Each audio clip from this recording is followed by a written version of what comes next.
सत श्री अकाल जी। PTC news देख रहे तमाम दर्शकों का स्वागत। मैं हाँ नीलम शर्मा। बुलेटिन का आगाज करांगे मालवा खेतर दीयां खबरां दे नाल।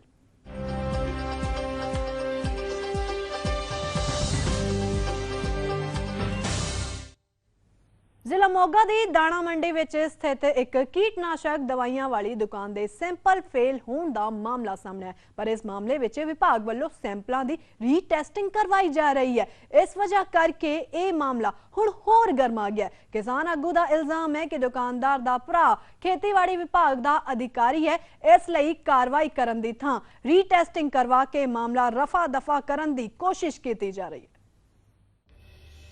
पंजाब के मालवा खेतर विच गुलाबी सुंडी अते चिट्टे मच्छर के हमले कारण नरमा वाउण दीयां ये तस्वीरां इन्हीं दिनी खबरी चैनलों दीयां सुर्खियां बन रही ने, पर किसानां दे इस उजाड़े की जड़ ना किसानां नूं लभ रही है ते ना ही खेतीबाड़ी महकमे नूं।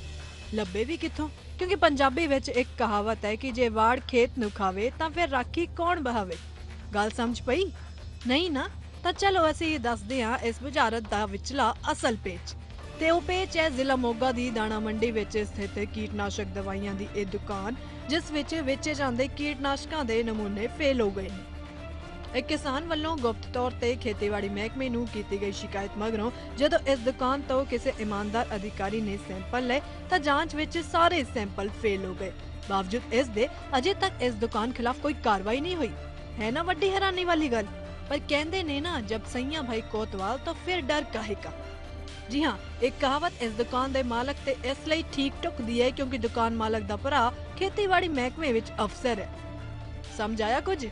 जे अजे भी नहीं तां जिला खेतीबाड़ी विभाग के अधिकारियों का यह बयान सुनो, जो कहते ने कि सैंपल फेल होए ने, मुड़ तो सैंपलों की जांच करवाई जा रही है।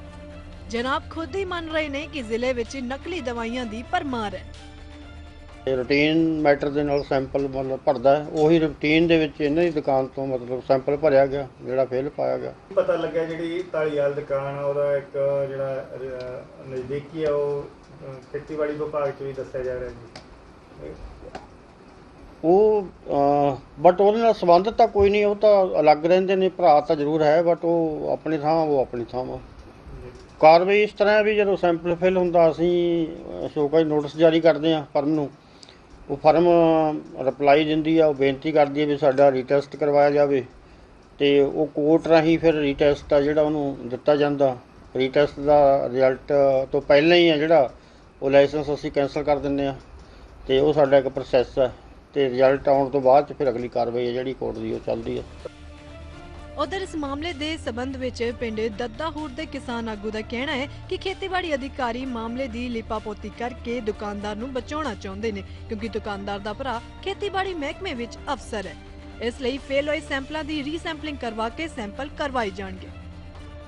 खेतीबाड़ी विभाग ने ਜਿਹੜੇ सैंपल भरने ਹੁੰਦੇ ਆ ਉਹ खेतीबाड़ी विभाग की जिम्मेवारी ਆ ਤੇ ਉਹਨਾਂ ਨੇ ਆਪਦੇ ਹੀ ਰਿਸ਼ਤੇਦਾਰਾਂ ਨੂੰ ਦੁਕਾਨਾਂ ਖਿਲਾ ਦਿੱਤੀਆਂ ਤੇ ਇਸ ਕਰਕੇ ਉੱਥੋਂ ਸੈਂਪਲ ਸਹੀ ਭਰੇ ਨਹੀਂ ਜਾਣੇ। ਇਹ ਪਤਾ ਨਹੀਂ ਕਿਸ ਤਰ੍ਹਾਂ ਵੀ ਇਹਨਾਂ ਨੇ ਉਸ ਅਫਸਰ ਨੇ ਜਾਂ ਕਿਸੇ ਹੋਰ ਅਫਸਰ ਨੇ ਸੈਂਪਲ ਭਰਿਆ ਸੀ, ਉਹ ਫੇਲ ਹੋ ਗਿਆ। ਸਾਨੂੰ ਪੂਰਾ ਕਿਸਾਨਾਂ ਨੂੰ ਇਸ ਗੱਲ ਤੇ ਇਤਰਾਜ਼ ਆ।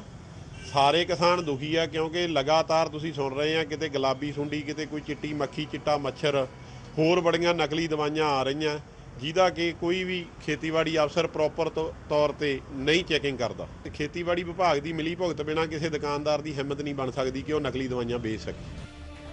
दूजे पासे कीटनाशक दवाइयां दी दुकान दे मालक दा इस मामले संबंधी सिक्ख्या सिखाया जवाब सामने आया कि उन्हां खुद खेतीबाड़ी महकमे नूं दस के सैंपलिंग करवाई सी अते जो दवाइयां फेल होईयां ने उन्हां नूं दुकान विच हटा दिता गया। सर सैंपल महकमे नूं आप बुला के असीं सैंपल भराए सी, इस दे विच सैंपल फेल हो गया। एक केस मंगाया सीगा, असीं ਉਹ ਕੰਪਨੀ ਦੇ ਡਿਸਟ੍ਰੀਬਿਊਟਰ ਬਣ ਲੱਗੇ ਸੀਗੇ, ਪਰ ਸਾਡੀ ਕਮਿਟਮੈਂਟ ਇਹ ਸੀਗੀ ਵੀ ਅਸੀਂ ਪਹਿਲਾਂ ਸੈਂਪਲਿੰਗ ਕਰਾਵਾਂਗੇ ਤੇ ਉਸ ਤੋਂ ਬਾਅਦ ਅਸੀਂ ਅੱਗੇ ਮਾਲ ਖਰੀਦਾਂਗੇ। ਚਲੋ ਜੀ ਸੈਂਪਲ ਭਰਿਆ, ਉਸ ਤੋਂ ਬਾਅਦ ਰਿਜ਼ਲਟ ਆਇਆ ਸੈਂਪਲ ਫੇਲ ਹੋ ਗਿਆ।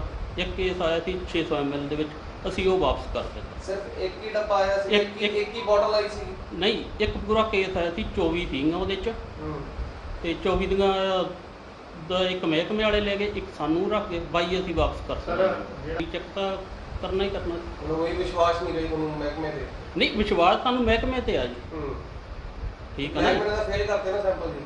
ਮਹਿਕਮੇ ਨੇ ਫੇਲ ਕਰਤੇ ਆ ਜੀ ਸਰ, ਫੇਲ ਹੋ ਗਏ ਤਾਂ ਹੁਣ ਆਪਾਂ ਦੁਬਾਰੇ ਰੀਚੈਕ ਕਰਾਂਗੇ। ਇਸ ਮਾਮਲੇ ਵਿੱਚ ਹੈਰਾਨੀ ਵਾਲੀ ਗੱਲ ਇਹ ਹੈ ਕਿ ਕਦੇ ਵੀ ਕਿਸੇ ਦੁਕਾਨਦਾਰ ਨੇ ਖੁਦ ਖੇਤੀਬਾੜੀ ਮਹਿਕਮੇ ਨੂੰ ਸੱਦ ਕੇ ਆਪਣੀ ਦੁਕਾਨ ਦੀ ਸੈਂਪਲਿੰਗ ਨਹੀਂ ਕਰਵਾਈ ਅਤੇ ਦੂਜੀ ਹੈਰਾਨੀ ਵਾਲੀ ਗੱਲ ਇਹ ਕਿ ਖੇਤੀਬਾੜੀ ਅਧਿਕਾਰੀ ਵੀ ਮੰਨ ਰਹੇ ਨੇ ਕਿ ਸੈਂਪਲ ਫੇਲ ਹੋਏ ਨੇ, ਪਰ ਫਿਰ ਵੀ ਦੁਕਾਨਦਾਰ ਖਿਲਾਫ ਕੋਈ ਕਾਰਵਾਈ ਨਹੀਂ, ਸਗੋਂ ਸੈਂਪਲਾਂ ਦੀ ਰੀਸੈਂਪਲਿੰਗ ਕਰਵਾਈ ਜਾ ਰਹੀ ਹੈ ਨਾ ਹੈਰਾਨੀ ਵਾਲੀ ਗੱਲ। ਇਸ ਲਈ ਅਸੀਂ ਕਹਿ ਰਹੇ ਹਾਂ ਕਿ ਜੇ ਵਾੜ ਖੇਤ ਨੂੰ ਖਾਵੇ ਤਾਂ ਫਿਰ ਰਾਖੀ ਕੌਣ ਬਹਾਵੇ। Sarabjit Singh, PTC news, Moga.